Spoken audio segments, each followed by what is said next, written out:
The numbers don't lie, Adelaide. $800,000 lost under your watch. Your creative vision is stagnant, your client relationships are deteriorating, and frankly, the board has lost confidence in your leadership.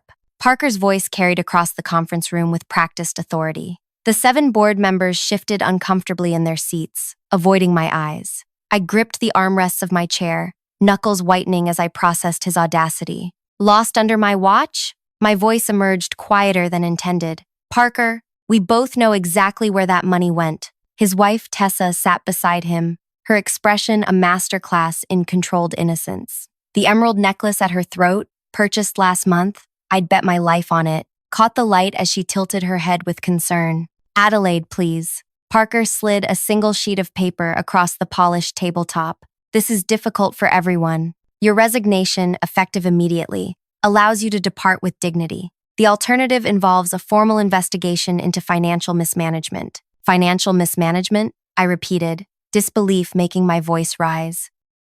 You transferred $800,000 of company money into your wife's stationery startup without board approval.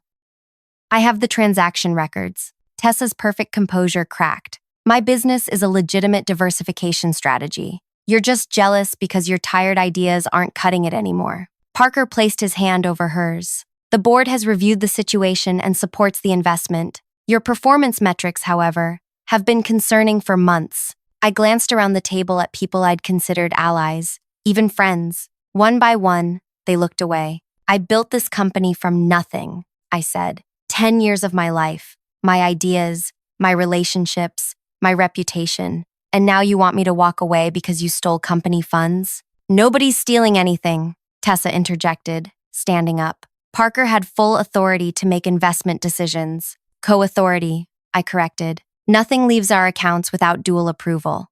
Which you gave, Parker said smoothly. Don't you remember our discussion last quarter? We have witnesses. The resignation letter sat untouched between us. I saw my future disappearing. A decade of work erased with a signature. I'm not signing, I said, pushing back from the table. And I'm not resigning. This is my company too. Tessa's perfectly manicured hand closed around her coffee cup.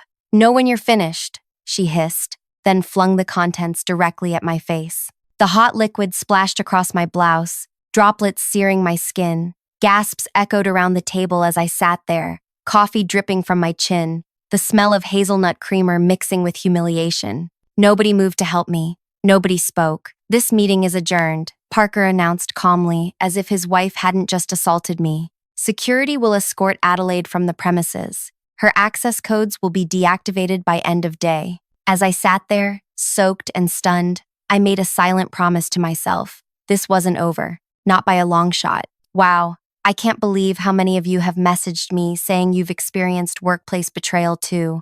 It means so much that you're connecting with my story. If you're finding value in these experiences I'm sharing, please hit that subscribe button and leave a comment about the worst betrayal you've ever faced. Your support keeps me going through this difficult journey. My name is Adelaide Quinn, though everyone calls me Addie. I'm 34 years old with an eye for details that most people miss and a memory that rarely forgives. Growing up in a small town where everyone knew your business taught me to observe without being observed, a skill that would prove invaluable later. I moved to the city with 2 suitcases, an event planning certificate, and ambitions too big for my hometown to contain. The early days were a blur of 12-hour shifts at catering companies, wedding planning assistant gigs, and networking events where I'd nurse one drink all night to save money. That's where I met Parker Ellis. He stood out in the crowded hotel ballroom, tall, articulate, with a magnetic confidence that drew people in. While I collected business cards with nervous determination,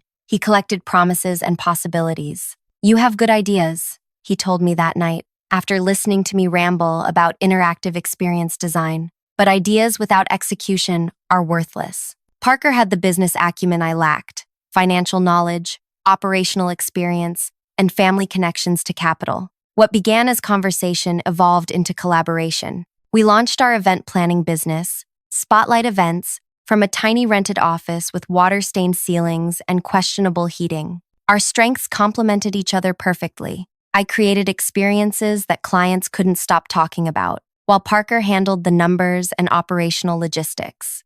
We worked 18-hour days, sacrificed weekends, and poured everything into building something meaningful. The first year nearly broke us. 3 major clients backed out, our initial investor pulled funding, and we spent one memorable week working by candlelight when we couldn't pay the electric bill. But we survived, then thrived. By year 3, we had a proper office and a small team. By year 5, our client list included regional corporations and wealthy families. Parker met Tessa at one of our events, a charity gala for the art museum. She worked in luxury retail marketing, all sharp angles and sharper ambitions. From the beginning, something about her made me uneasy, though I dismissed it as simple jealousy over how she commanded Parker's attention. She understands the world we're trying to break into, Parker explained after introducing us. Old money, exclusive circles. She can open doors for us. And she did. Tessa's connections brought us clients we'd never have accessed otherwise. When she and Parker married 2 years later, our business benefited from their union. I was even a bridesmaid at their wedding, though I suspected the invitation came from Parker rather than Tessa. The warning signs appeared gradually. Small expenses Parker approved without consultation. Client meetings I wasn't invited to. Decisions made during conversations I wasn't part of. But our company continued growing, so I buried my concerns beneath gratitude for our success. Until tax season last month, when our accountant called with questions about 8 separate transfers of exactly $100,000 each. I don't recognize these transactions, I told her, reviewing the statements. They weren't in the quarterly reports Parker prepared. Codes, they're marked as strategic investment, she explained, but there's no supporting documentation. I spent that evening tracing the money. Each transfer went to the same account number, one not associated with any of our regular vendors or partners. When I searched the routing information, it led to a recently established LLC, Pressed Elegance, a luxury stationery and paper goods company. The registered owner, Tessa Ellis. My hands trembled as I compiled the evidence. $800,000, nearly our entire operating reserve, transferred without my knowledge or approval. Our business account showed Parker's authorization code on each transaction, but not mine, despite our operating agreement requiring dual authentication for amounts over $10,000. I called an emergency meeting with Parker the next morning. He arrived late, immaculately dressed as always, carrying the premium coffee he'd recently developed a taste for. $800,000, Parker? I placed the transaction records on his desk. To your wife's business? Without telling me? His expression didn't change. The company needed diversification. Pressed Elegance is a strategic investment. Strategic for whom? You didn't consult me. You didn't get board approval. This violates our operating agreement. He leaned back, studying me with new coolness. Your concepts have grown repetitive, Adelaide. Clients are noticing. This investment protects our future. By draining our accounts? By breaking our partnership agreement? The board will support my decision when they see the projections. He gathered the papers I'd brought, tapping them into a neat stack. Perhaps this is a good time to discuss your role moving forward. That conversation led directly to today's ambush, the board meeting where Parker and Tessa tried forcing my resignation, culminating in coffee thrown in my face and my humiliating escort from the building I helped create. I sat in my car in the parking garage, still damp with coffee, security's pitying glances burning in my memory. My phone buzzed with a text from Parker. Be reasonable. Take the severance and move on.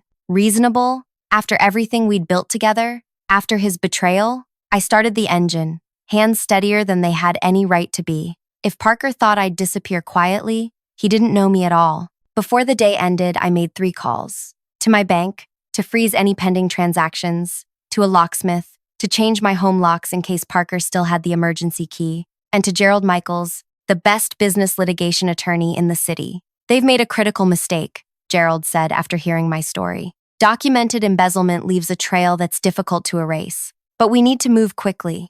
What I didn't realize then was how deep Parker's preparation went. When I arrived home, my laptop was missing, taken during the security escort from my office. My backup files showed signs of access, and my email was already locked out, administrator privileges revoked. The message was clear. Parker had been planning this for months, carefully removing my access to evidence while establishing an alternative narrative. He hadn't just betrayed me, he'd systematically worked to erase me. That night, as rain tapped against my bedroom window, I lay awake calculating losses. My company, my reputation, my financial security. all taken by someone I had trusted completely. My phone chimed with an email notification. From an address I didn't recognize came a single line. Check the society page announcement tomorrow. Sorry. It was from Britt, our receptionist, the one person at the office who had always been more loyal to me than to Parker. Morning brought the answer when I opened the digital business journal. There, smiling from the screen,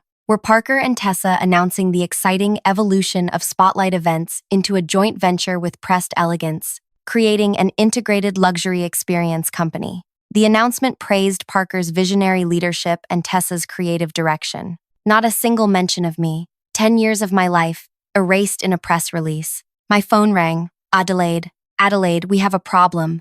The company bank accounts have been emptied. I gripped the phone so tightly my knuckles ached. What do you mean emptied? Transferred to new accounts yesterday afternoon, right after your board meeting, Gerald explained. They moved quickly. Too quickly to be spontaneous. Can we get it back? We can try, but they'll claim it was a legitimate business decision. The board minutes will probably show approval. Minutes taken at a meeting where I was humiliated and removed. The calculated precision of Parker's betrayal made my stomach turn. This wasn't opportunistic. It was methodical. What do we do? I asked, pacing my living room. Document everything. Forward me any emails, contracts, evidence of the original transfers to Tessa's company, and prepare for things to get worse before they get better. Gerald's warning proved prophetic. By noon, my phone buzzed constantly with messages from confused clients. Parker had apparently spent the morning calling our entire client list, informing them of my unfortunate departure due to personal and professional issues. He'd hinted at financial improprieties. On my part, clients I'd built relationships with for years now questioned my integrity. Venue managers stopped returning my calls. Vendors suddenly became unavailable. Parker wasn't just pushing me out, he was salting the earth behind me.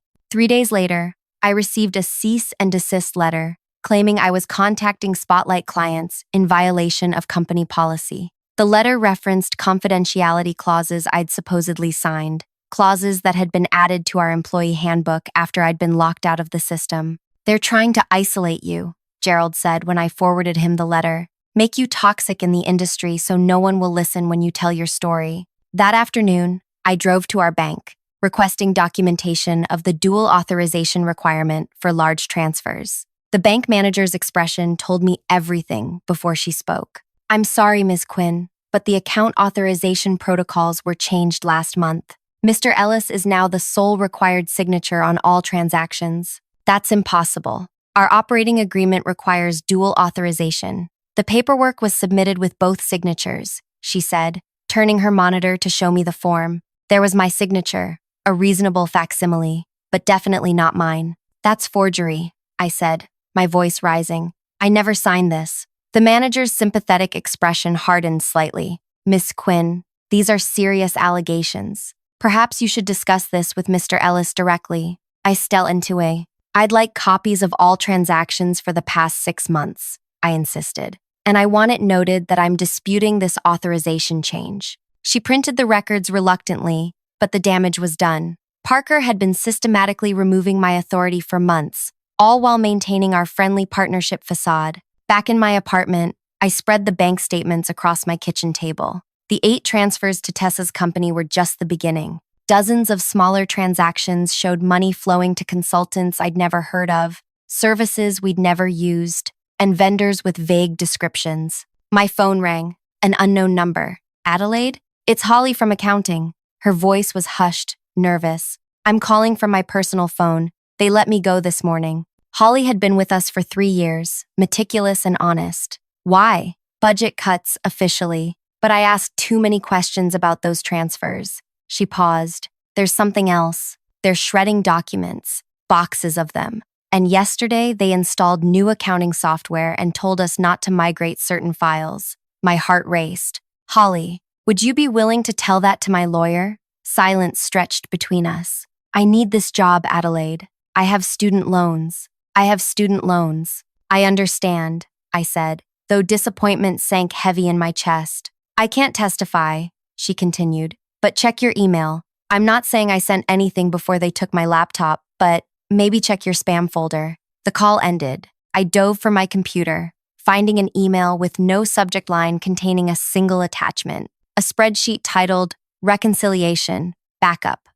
Holly had sent me the original transaction records, complete with notes indicating which transfers Parker had specifically instructed her not to discuss with me. It was evidence, but not enough. Not yet. The next week passed in a blur of legal consultations and sleepless nights. My savings dwindled as I paid Gerald's retainer. Former colleagues stopped answering my texts. Industry contacts became suddenly busy whenever I called. Then came the most personal blow. My assistant, Mia, who'd worked alongside me for 5 years, texted asking to meet for coffee. Hope flickered. Perhaps she had information, or at least solidarity to offer. We met at a cafe far from the office. Mia looked tired. Her usual vibrant energy dimmed. "They're saying terrible things about you," she said, stirring her coffee endlessly. "Parker claims you approved those transfers verbally, that you knew about everything." "That's a lie," I said. "You know me, Mia. Would I ever authorize that kind of money without documentation?" She wouldn't meet my eyes. "That's the thing. I told them I remembered you discussing it with Parker, that you approved it. The betrayal felt like physical pain. Why would you say that?" "They were going to fire me," she whispered. "I have my mom's medical bills, Adelaide. I can't be unemployed right now. They made it clear, either back up Parker's version or pack my desk." I sat back, truly seeing the scope of Parker's strategy. He'd identified everyone's vulnerabilities and exploited them masterfully. Those he couldn't threaten, he'd charm. Those who couldn't be charmed would be removed. "I understand," I said finally, though the words tasted bitter. "You did what you had to do." "I'm sorry," Mia said, finally looking up. "For what it's worth, Tessa is pushing hardest. Parker sometimes seems uncomfortable, like he's in too deep. A crack in their united front? Perhaps, but too small to matter now." Our annual charity gala, the highlight of our events calendar, was scheduled for the following week. Though I'd been removed from the company, I'd spent months planning this event before my ousting. My curiosity overcame my pride, and I convinced an old industry contact to bring me as her +1. Walking into the venue I'd selected months ago was surreal.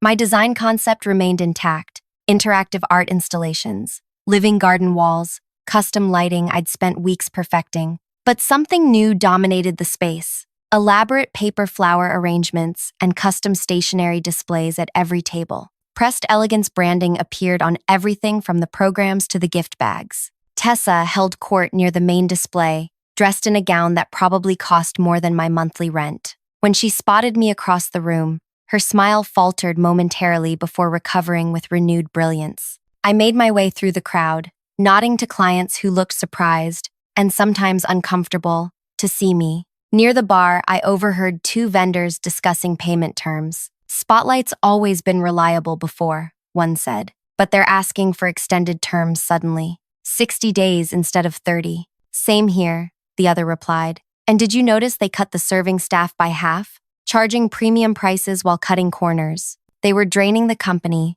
taking what they could while the reputation still held." A hand touched my elbow. Parker, impeccable in his tuxedo, whiskey in hand. "Adelaide, surprised to see you here." "I designed this event," I replied evenly, "though I see you've made some additions." Tessa's touch. The clients love it. His confidence seemed forced, his eyes darting around the room rather than meeting mine. "How's the legal situation working out for you?" I asked. A flicker of uncertainty crossed his face.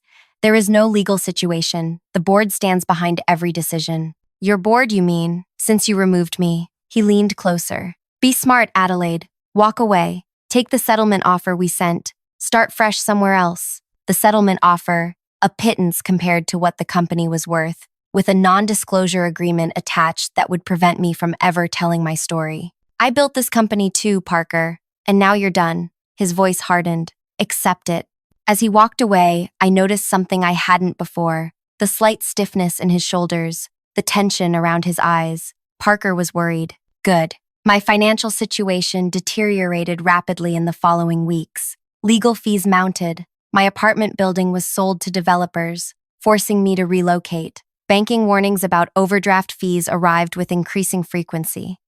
I moved to a tiny studio in an aging building on the edge of town, the only place I could afford while fighting this battle. One morning, surrounded by moving boxes in my new, much smaller space, I seriously considered giving up, taking Parker's insulting settlement offer, returning to my hometown with my tail between my legs. Then came the notification that broke something inside me. A professional association email announcing award nominees included Tessa Ellis for Innovation in Event Design, with a concept that looked eerily familiar. I clicked through to the detailed submission and felt physically ill. The design was mine, a concept I'd been developing for months, detailed in files I kept on my work computer, the computer that had disappeared during my escorted exit. They weren't just taking my money, they were erasing and replacing my creative identity. That night, I spread everything across my tiny kitchen counter: bank statements, emails, calendar entries, the few documents I'd managed to save before being locked out. Separately, they were concerning but inconclusive. Together, they told a story of calculated betrayal, but it wasn't enough. Not against Parker's resources and connections. Not against a board that had already chosen sides. I needed more. And to get it, I needed to change my approach entirely. The next morning, I created a new email address and registered for a local business networking event under my middle name. If I couldn't fight Parker directly, I would work around him, building a new network while searching for information. The networking breakfast was held at a downtown hotel. I dressed simply, wore minimal makeup, and pulled my hair back, transforming from the polished event planner Parker knew into someone forgettable, someone who could listen without being noticed. I introduced myself as a freelance coordinator new to the area. People love talking to newcomers, sharing insider knowledge and industry gossip. I asked questions about local vendors, venues, payment practices, and listened carefully to the answers. Be careful with spotlight events, a printer warned me over coffee. Their payment terms suddenly changed. We're still waiting on money from 3 months ago. A caterer shared a similar story. So did a lighting technician. A pattern emerged. Vendors left unpaid. Contracts altered after signing. Deposits that mysteriously required recalculation. I began attending every local business event I could find, always listening, always asking innocent questions that revealed more pieces of the puzzle.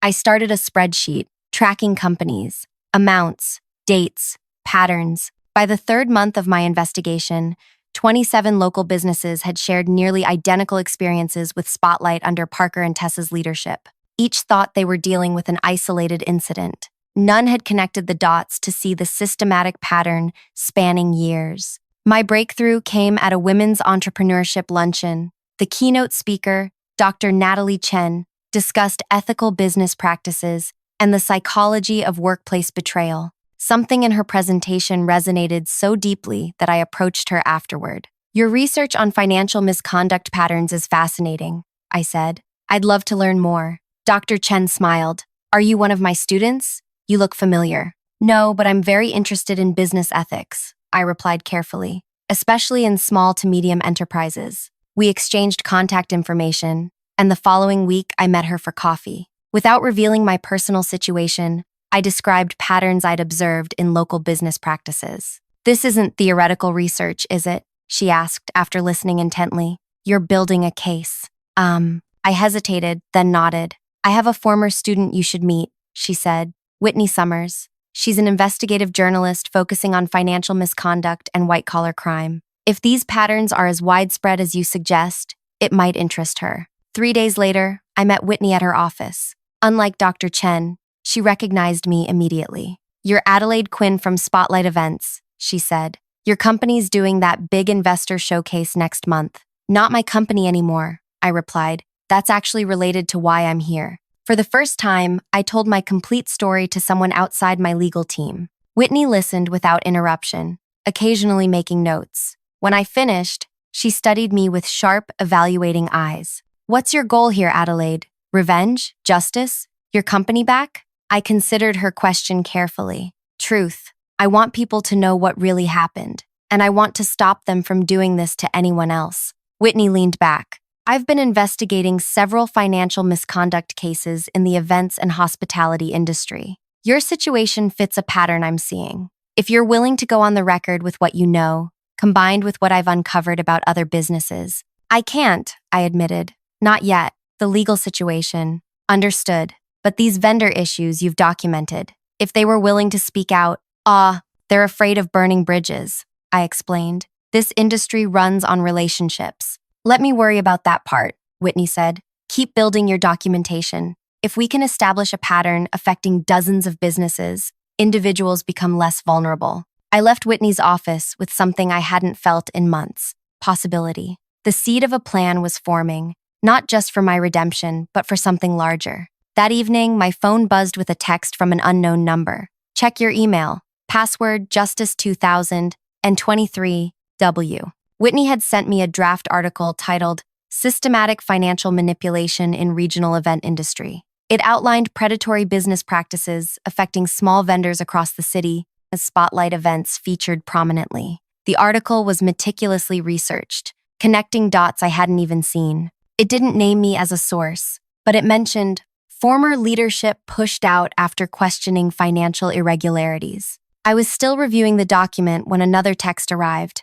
Timing matters. Spotlight Investor Showcase. 2 weeks from today. Yes or no? My finger hovered over the keyboard. This would be the point of no return. Parker and Tessa's Investor Showcase was their biggest event of the year. The moment when they courted wealthy potential backers for their innovative merger of events and luxury paper goods.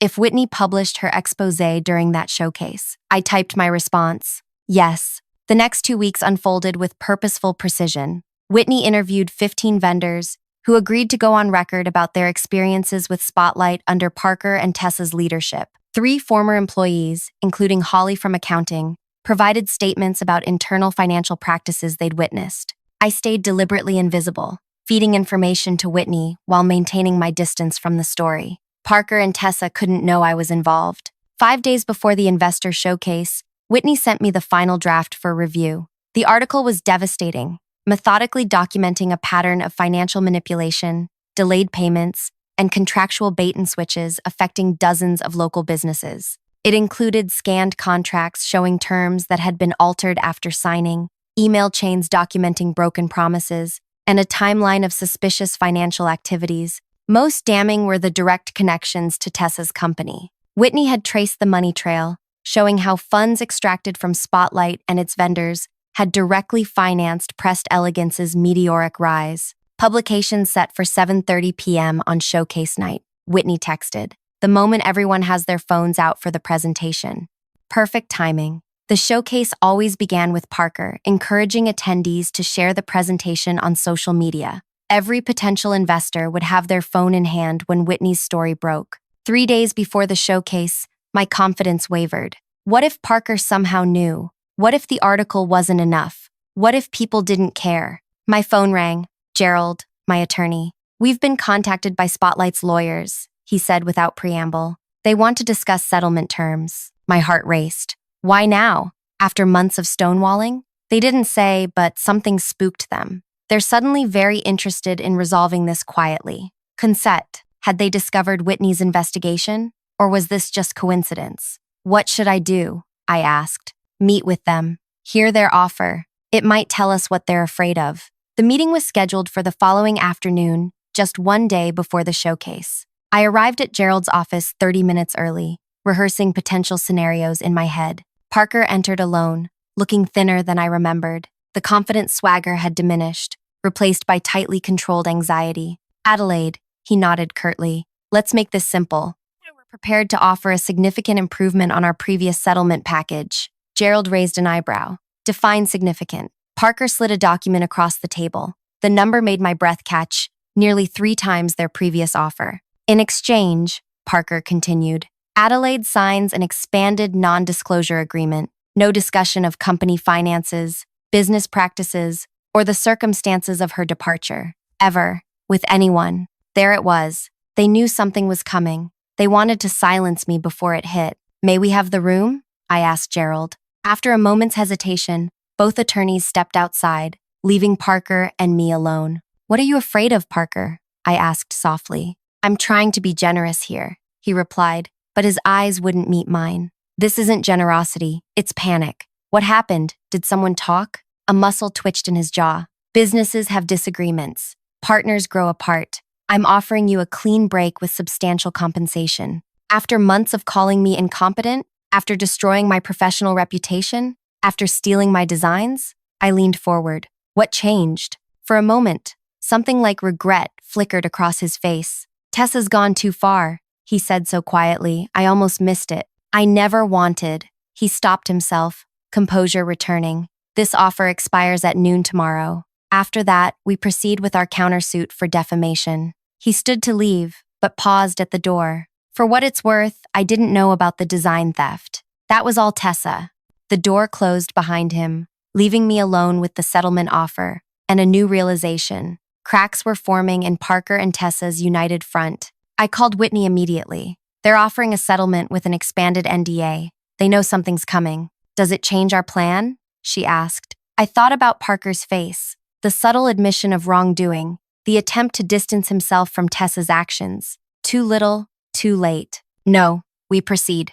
The morning of the showcase arrived with an unexpected complication. My phone buzzed with urgent messages from 3 of Whitney's sources, all suddenly retracting their statements. They'd been contacted by Spotlight's attorneys with cease and desist letters threatening litigation if they spread defamatory claims. I called Whitney in a panic. They're picking off our sources. Can you still publish? We have enough documentation to proceed, she assured me. The vendors who backed out are the smaller ones, most vulnerable to legal intimidation. Our core evidence remains solid. Still, doubt crept in. Parker and Tessa were fighting back hard. What else might they do before evening? At 4:30 p.m., Whitney called again. We have a problem. My editor is getting nervous about the legal implications. He wants to delay publication for additional review. My stomach dropped. How long? A week, maybe more. I'm pushing back, but the showcase is tonight, I reminded her. If we miss this window, I know, I'm doing everything I can. At 6:15 p.m., Whitney texted, still fighting for tonight, not looking good. Our plan was unraveling. I paced my tiny apartment, weighing options. Without Whitney's article, I had no leverage, no platform, no voice. Parker and Tessa would continue their investor showcase unchallenged, securing millions in new funding based on lies and stolen ideas. At 6:45, a new text from Whitney, editor killed the story for tonight, wants more legal review. I'm sorry. I sat heavily on my bed, defeat washing over me. After months of careful work, everything had fallen apart at the final hour. Parker and Tessa would win again. Then my phone rang, an unknown number. Adelaide? This is Ben Torres. I was head of production at Spotlight until last month. I vaguely remembered him. Quiet, efficient, always in the background managing technical aspects of our events. They fired me after I questioned some equipment purchases. He continued. Listen, I'm working tonight's showcase, handling the multimedia presentation. Parker doesn't know I picked up the freelance gig through the venue's technical team. My pulse quickened. What are you saying, Ben? I have access to everything. The presentation slides, the video system, the audio, everything. Hope flickered back to life. What did you have in mind? At 7:20 p.m., I stood at the back of the elegant ballroom where Spotlight's investor showcase was underway. My press pass, arranged by Whitney, identified me as her photographer assistant. With my hair styled differently and glasses I didn't need, no one gave me a second glance. The room buzzed with potential investors, wealthy individuals, and corporate representatives looking for the next big opportunity. Parker worked the crowd masterfully, while Tessa showcased her luxury paper products at elegant displays around the room. At precisely 7:30, Parker took the stage. Ladies and gentlemen, thank you for joining us tonight. We're excited to share the future of Spotlight events and pressed elegance, a revolutionary merger of experiences and tangible luxury. The lights dimmed as Parker continued. Before we begin, I encourage you to share this presentation on your social platforms. Our hashtag for tonight is displayed on your tables. On cue, phones appeared in hands throughout the room. The massive projection screen behind Parker displayed the opening slide of his presentation. He clicked his remote to advance to the next slide. Instead of his carefully prepared investment opportunity overview, the screen displayed a simple headline: Financial Investigation, Pattern of Embezzlement, and Vendor Fraud Uncovered at Spotlight Events. Parker froze, confusion crossing his face as he clicked again. The next slide appeared, a chart tracking the $800,000 transfers from Spotlight to Pressed Elegance, complete with dates and transaction codes. There seems to be a technical difficulty, Parker said, voice strained as he frantically clicked the remote. Each click revealed more damning evidence: altered contracts, manipulated financial statements, screenshots of threatening emails to vendors who demanded payment. Tessa rushed toward the stage as confused murmurs spread through the audience. The screen changed again, showing Whitney's article in its entirety, published not in the business journal as planned, but on the investment showcase screens themselves. Ben had found another way. Phones throughout the room now pointed at the screen, capturing evidence instead of promotion. Several attendees were already reading the article, faces darkening with concern. "This presentation has been hacked," Tessa announced, grabbing the microphone from Parker. "These allegations are completely fabricated. Our attorneys will address this immediately." The final slide appeared, a simple statement: "Evidence packages containing complete documentation have been delivered to the District Attorney's Office, the State Financial Regulatory Board, and the Consumer Protection Division. Case number 27, CV202385541, an actual case number." Gerald had filed everything that morning. Tessa's composure cracked completely. "Turn it off!" she screamed at the technical booth. "Shut it down now!" But the damage was done. Investors were already leaving. Phones pressed to ears as they called their attorneys. Others photographed the evidence still displayed on screen. Parker stood motionless on stage, remote hanging limply from his hand, watching his future collapse in real time. I slipped out the side door as security personnel rushed in. In the lobby, I passed a woman in a dark suit speaking intently into her phone. "Yes, I need to pull all our committed funds immediately." "No, I don't care about the deposit. This is clearly a liability situation." My phone buzzed with a text from Ben. "Mission accomplished. File copies secured." Outside, the cool evening air filled my lungs as I walked away from the venue. For the first time in months, the tightness in my chest eased. I hadn't just exposed their fraud. I'd done it in front of the very people whose money and connections they desperately needed. 3 days later, the district attorney's office announced a formal investigation into financial improprieties at Spotlight Events. During the execution of a search warrant, Tessa was caught attempting to delete files from her computer, adding obstruction of justice to the growing list of charges. Parker, facing the collapse of everything, made a desperate move. He contacted Gerald, offering full cooperation with authorities in exchange for consideration during sentencing. His signed statement detailed how Tessa had orchestrated most of the financial manipulation, though he admitted full awareness and participation. The legal consequences proved less satisfying than I'd hoped. Financial crimes rarely receive appropriate punishment in our system. Parker and Tessa both accepted plea deals involving restitution, probation, and community service rather than jail time. But the professional and personal consequences were profound. Court-ordered restitution forced liquidation of their assets, including their home and Tessa's company. Industry associations revoked their memberships. The Design Award Committee publicly rescinded Tessa's nomination after confirming the submission contained my stolen concepts. 6 months later, I received an unexpected email from Parker. He was working at his uncle's struggling print shop in another state. Tessa had left him after her family withdrew financial support following the scandal. He wanted to apologize, to explain his actions, to make amends somehow.